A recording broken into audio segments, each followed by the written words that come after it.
contratou um empregado para tomar conta das ovelhas na fazenda dele.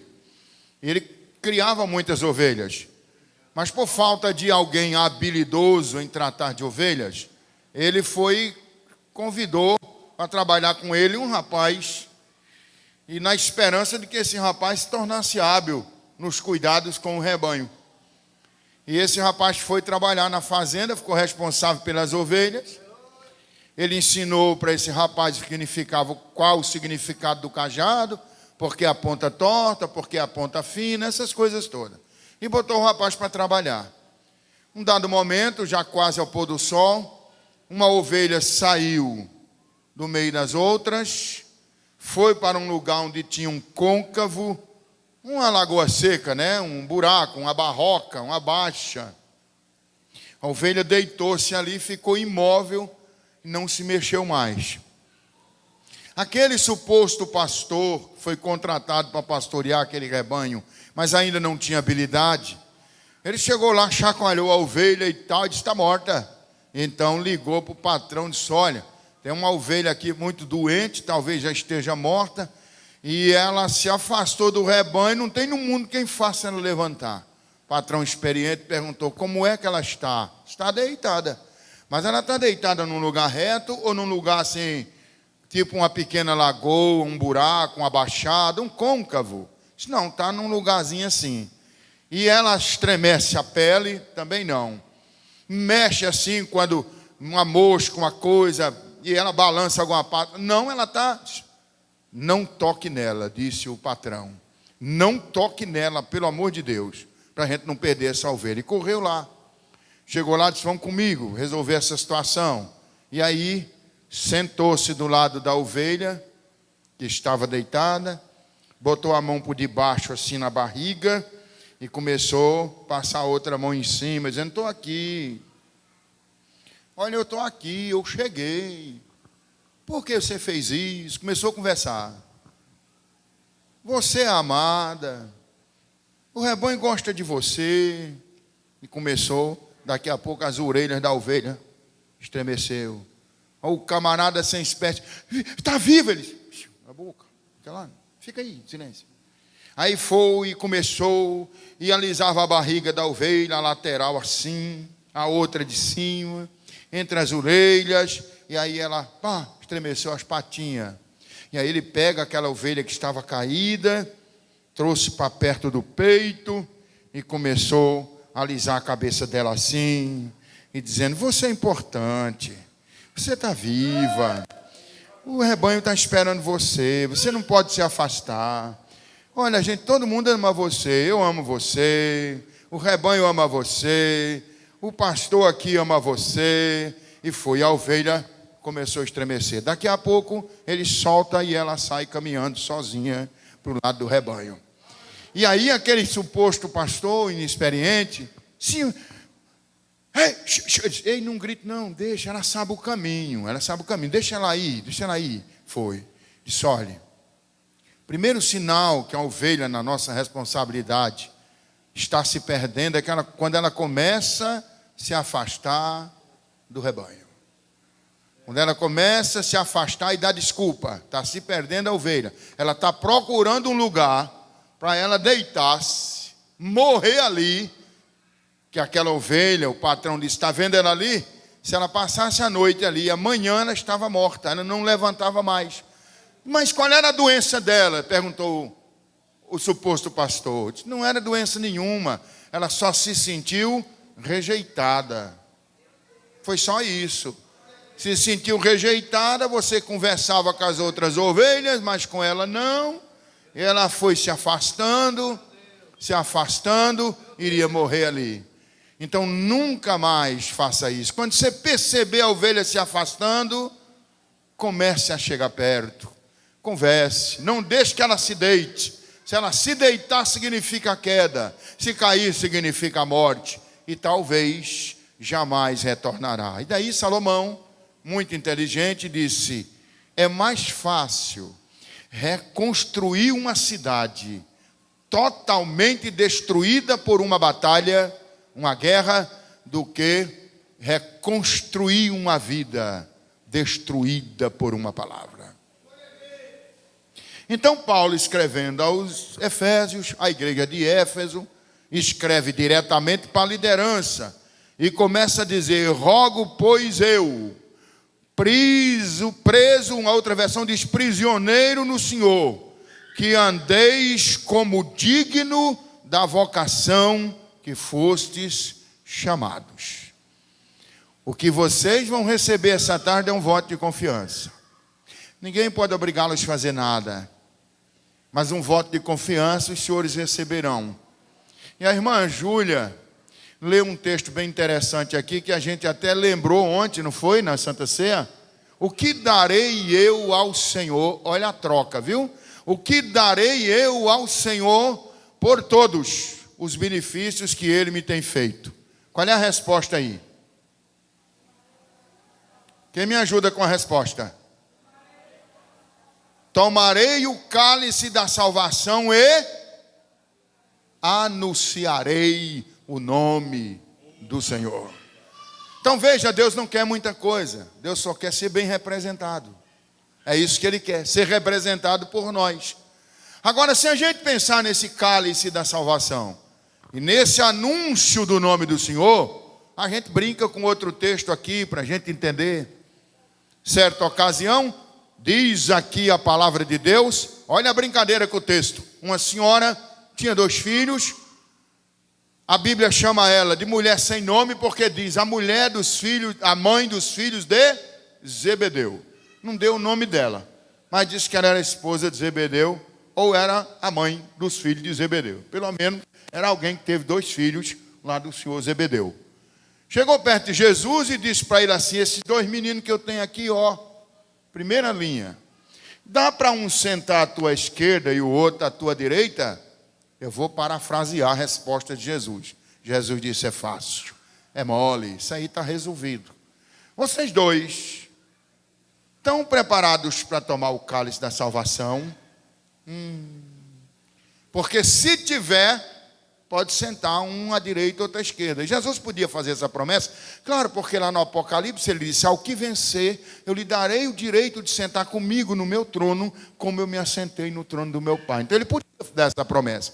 Mas ele condicionou, disse: então, vocês estão dispostos a beber o cálice que eu vou beber? Poucos dias depois, ele estava bebendo o cálice, né? Coroa de espinho, bufetões, chicotadas, pendurado no Calvário, e expirou às 3 da tarde, depois da hora 9, dizendo: Pai, tudo está consumado. Vocês estão preparados para isso? Obreiro. Paulo, certa vez, alguém cutucou Paulo e disse: me respeite, ninguém me toque, porque eu trago no meu corpo as marcas do Senhor Jesus. Então Paulo escreve esse texto e diz, né? Esse texto é bacana demais. Vou terminar agora, senão eu vou extrapolar o tempo que o meu pastor me deu. Então, com toda a humildade, não basta ser chamado, não basta ser convocado, tem o exercício disso. Como é que diz os nossos irmãos presbiterianos sobre a salvação? Predestinação é a regra, né? Pronto, eu também creio nisso. Eu creio na predestinação condicionada. Por quê? Porque a Bíblia diz que aquele que perseverar até o fim será. Então, condicionou essa predestinação. Eu acredito que eu fui predestinado para ir para o céu, mas só se eu permanecer firme até o fim. Se eu falhar, se eu desistir, se eu não continuar, salvação já era, torna-se um conto de fada e não uma realidade. Então, veja o que diz aqui. O cabo é bom, idoso, inteligente é outra coisa. Então, o que diz o Paulo aqui? Olha, com toda a humildade, mansidão, longanimidade, suportando-vos uns aos outros. Deixa eu dizer para vocês aqui que esse texto podia ter sido escrito ontem à noite, no século 21, no ano 2021, poderia ter sido escrito. Esse texto é moderníssimo. Por quê? Porque uma das coisas mais difíceis atualmente, com as pessoas com psicológico abalado, é suportar um ao outro. Suportar é uma tarefa fora do comum. Não é concordar, não é combinar, mas é suportar. Eu tinha um amigo que ele dizia assim: Fortunato, nas reuniões de convenção você é muito arengueiro. Eu dizia: não. Por quê? Porque você diz assim: eu não concordo não. Bota na ata aí. Eu estou com o grupo todinho, não vou abrir mão do grupo. Mas coloque aí que eu não concordo, bota na ata. Porque quando isso der zebra, der problema, vamos ver quem discordou. Eu estou discordando, só não vou abandonar o projeto. Estou com a maioria aí. Mas concordar ou não concordo, não, bote aí. Então, suportar é uma coisa, concordar é outra. Você não precisa estar de braços dados, mas não precisa se vestir de carrapicho. Por quê, senhores obreiros? Na parábola de Jotã, eita, já passei do horário, né? Na parábola do Jotã, quem conhece essa parábola? Parábola do Jotã, todo mundo conhece, né? Principalmente acredito que nós obreiros conhecemos. Houve uma reunião das árvores. Uma reunião das árvores. E na reunião das árvores perguntaram assim: quem é que vai se reinar sobre nós? Aí chamaram um pé de jambuzeiro. Disse: ei, jambuzeiro, dá para tu ser o nosso líder? Jambuzeiro disse: quem? Que é isso? Eu estou ocupado dando fruto, meu irmão. Eu vou lá perder tempo, tá liderando ninguém. Tá doido, pô? Tu faz a minha parte. Chamaram um pé de outro agora: Oliveira, dá para tu. Quem eu? Meu irmão, Deus me deu o privilégio de andar na sombra, galhos frondosos, muitas folhas. Não vou perder tempo com ninguém, rapaz. Eu produzo azeite, as pessoas me aplaudem. Convidaram várias árvores, é uma parábola bíblica. Várias árvores. De repente, quem está na reunião? Um jambuzeiro, bravo. Um pé de barriguda. Olha os espinhos. 9, 10 centímetros cada espinho. Tem espinho de 14 centímetros no pé de barriguda. Nas barrigudas mais antigas. Aquela bruta árvore sem serventia nenhuma. Nem tem sombra, nem tem encosto. Ninguém pode se aproximar porque fura. E não adianta se aproximar porque não tem sombra para você desfrutar. Obreiro sem palavra e sem amizade é simplesmente um pé de jambuzeiro bravo. Ou se deixa ser enxertado para poder se tornar oliveira verdadeira, ou então no ministério não funciona. Em vez de bênção, maldição. Porque está sempre dando choque. Mas eu queria falar com você. Meu irmão, não tem tempo não. Irmão, nós estamos precisando fazer um negócio aqui. Estou precisando de ajuda. Meu irmão, conta com qualquer um, menos comigo. Estou ocupado. Agora eu vou deixar de... Já está para mim negócio de igreja. Pé de barriguda, né? Pé de espinheiro, né? Nem tem fruto, nem tem sombra e nem encosto. Só tem espinho. Não dá para se aproximar. É uma consagração perdida. É uma escolha perdida. É um chamado perdido. Vamos para frente. Está terminando já? Não se canse comigo, não.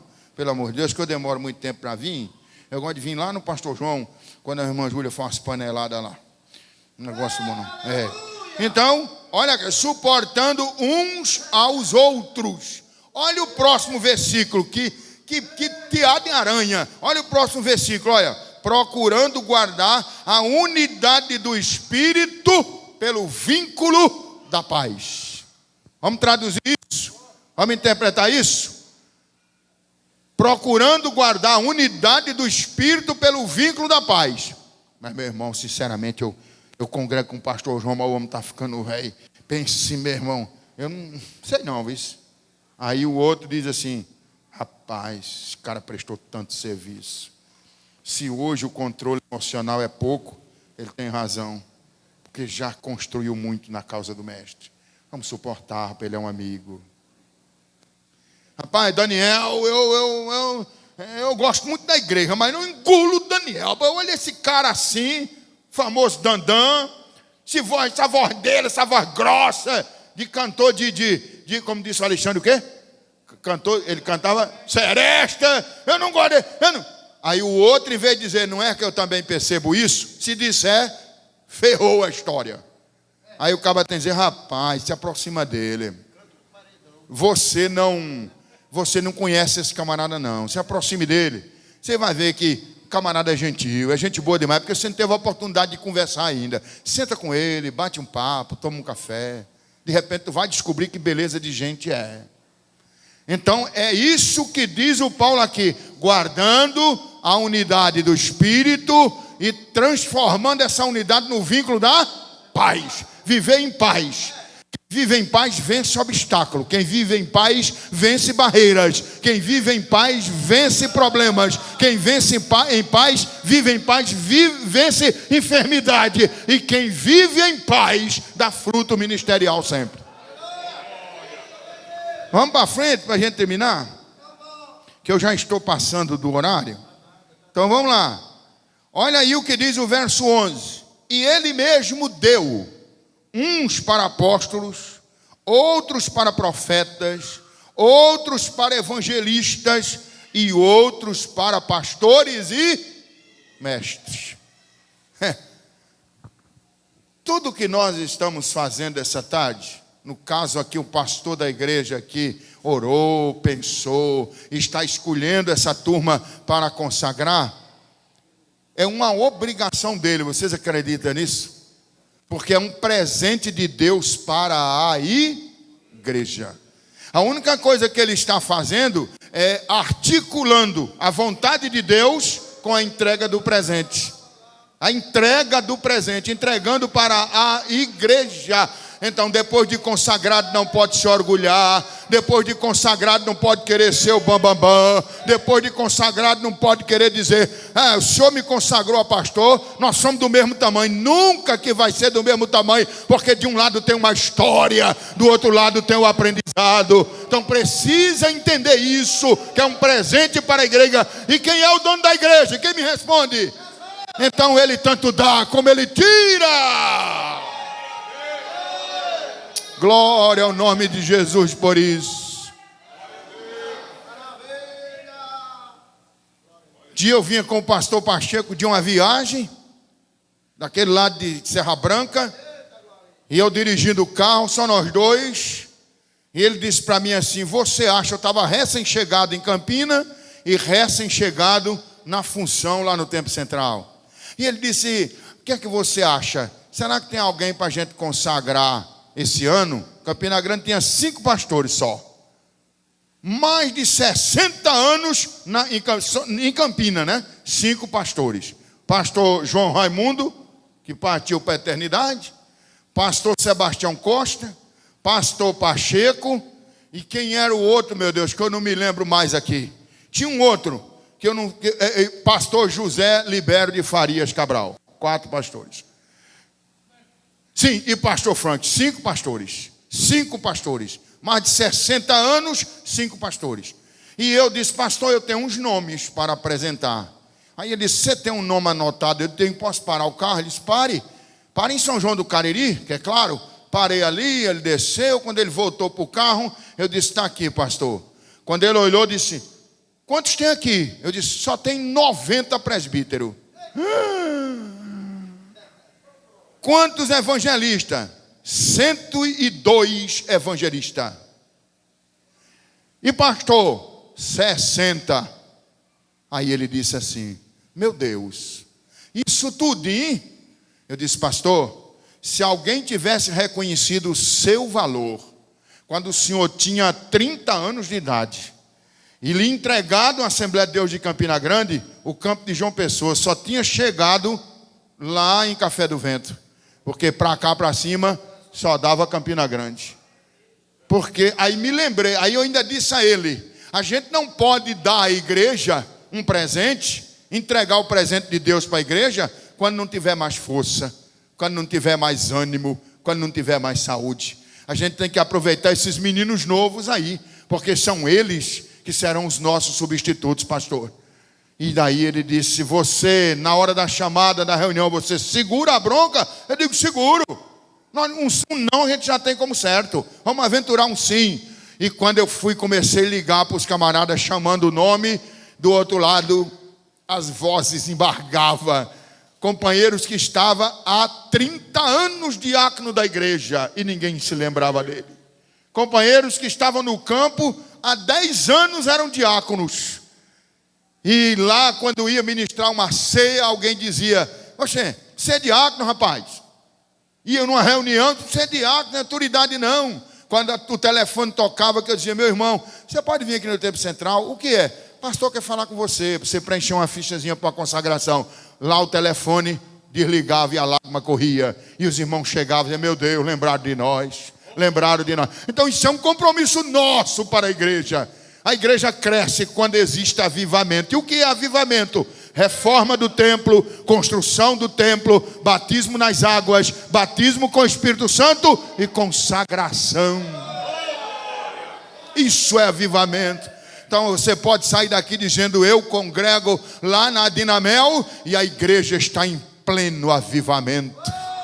O que está acontecendo? Vou terminar agora.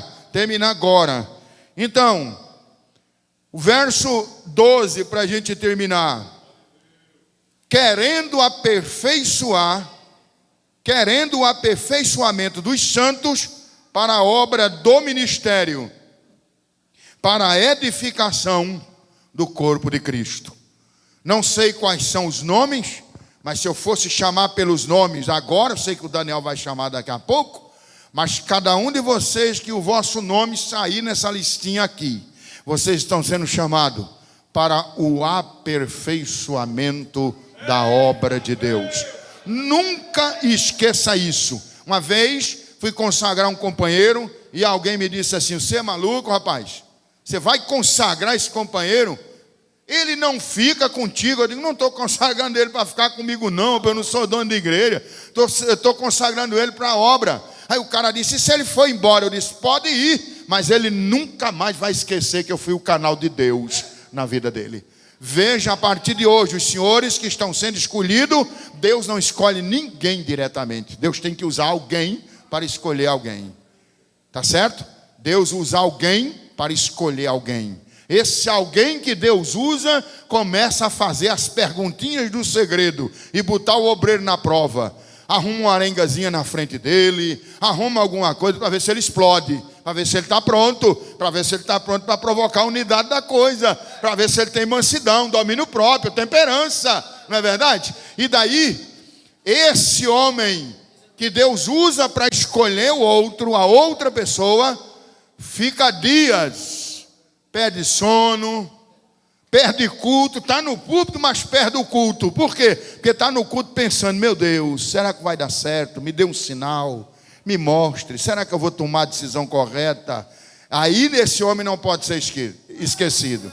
Eu vou apresentar aqui uma pessoa para vocês, que está comigo essa tarde, para que vocês que estão sendo hoje consagrados ou separados, ou a troca de ministério, de credenciais, eu quero lhes dizer, que vocês não podem esquecer, o Deus que vos salvou e vos chamou para o ministério, e não pode esquecer a outra pessoa que Deus provocou o seu coração para citar o seu nome. Fique em pé aí, pastor João. Está vendo? Não se esqueça deste homem, não se esqueça desses cabelos brancos, não se esqueça de ligar de vez em quando, não se esqueça de dizer, meu pastor, o senhor está bem. Isso conforta a gente. Às vezes a gente está só o pó. Quando um companheiro de ministério liga e pergunta, o senhor está bem? Eu estou bem, meu irmão. A gente não está, mas a gente estou bem. Só aquela palavra confortou a gente. Segura os braços de Moisés. Ele precisa, daqui para frente, nós vamos envelhecendo cada dia mais. E precisamos de companheiros fiéis no ministério que segurem as nossas mãos, para que a gente não desfaleça. E como é isso? Uma palavra de ânimo. Meu pastor, estou com o senhor. Meu pastor, o que é que o senhor quer que eu faça? Quer que eu vá aonde? Precisa fazer uma visita a fulano de tal. Quer que eu vá, meu pastor? Diga o que é que eu digo lá. E quando for fazer uma visita, não chegue lá dizendo, eu vim lhe fazer uma visita, eu senti de Deus. Não diga não que é mentira. Você diz, meu pastor me mandou aqui para fazer uma visita. Não diga que você chegou porque Deus tocou em você, que não é verdade. Foi o seu pastor que mandou você ir lá. Então chegue lá e diga, olha, eu vim fazer uma visita, Pai do Senhor, vim aqui com a minha esposa, ou seja lá com o obreiro quem foi, meu pastor, preocupado com a sua ausência, preocupado com a sua enfermidade, preocupado com você, me mandou aqui, mas o irmão fulano de tal, para fazer uma oração, para lhe dar uma palavra de ânimo. É assim que funciona a visita e o sucesso do retorno daqueles que estavam querendo correr e foi lembrado pelo pastor da igreja. Se você não disser nada, o cara sai de lá dizendo, nunca lembrou de mim o pastor. Se esses dois homens tivessem se lembrado, ninguém lembrava, mas foi o pastor que mandou. E os caras omitem exatamente para sair com lauréis que não vai render nada. Mais tarde só vai dar problema, que uma hora vai ser descoberto quem mandou. Então é assim que funciona o ministério. Pastor João, nesse momento eu devolvo o microfone para o senhor.